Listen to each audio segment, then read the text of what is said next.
بسم اللہ الرحمن الرحیم۔ السلام علیکم ورحمۃ اللہ وبرکاتہ۔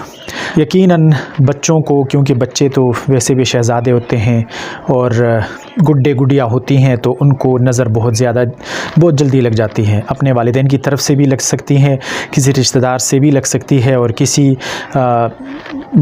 دشمن، کسی دوست کی طرف سے بھی نظر لگ سکتی ہے، اور بڑوں کو بھی نظر لگتی ہے، کیونکہ العین حق، نظر حق ہے، نظر کا لگنا حق ہے۔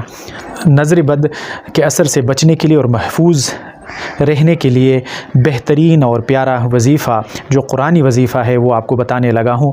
ایک تو 11ویں پارے میں سورہ یونس کی آیات ہے، ان اللہ سیبطل ان اللہ لا یصلح عمل المفسدین۔ اس آیات کو 3 مرتبہ پڑھنی چاہیے، اور ایک سورہ قلم کی آیت ہے 29ویں پارے میں، سورہ قلم کی آخری آیات ہیں، فاجتباہ ربہ فجعلہ من الصالحین وإن يكاد الذین کفروا لیزلقونک بأبصارہم لما سمعوا الذکر ویقولون انہ لمجنون وما هو الا ذکر للعالمین۔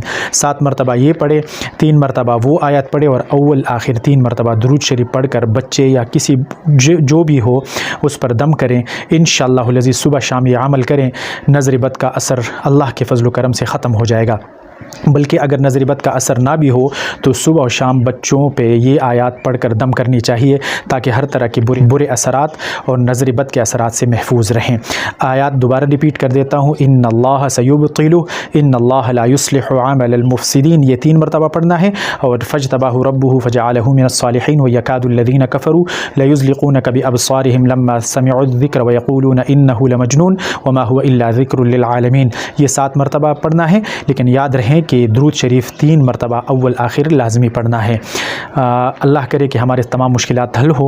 آپ لوگوں سے گزارش ہے، اگر آپ لوگوں نے ہمارے اس غریب سے چھوٹے سے یوٹیوب چینل کو سبسکرائب نہیں کیا تو سبسکرائب کرنا مت بھولیے گا۔ اللہ خوش رکھے، اللہ حافظ۔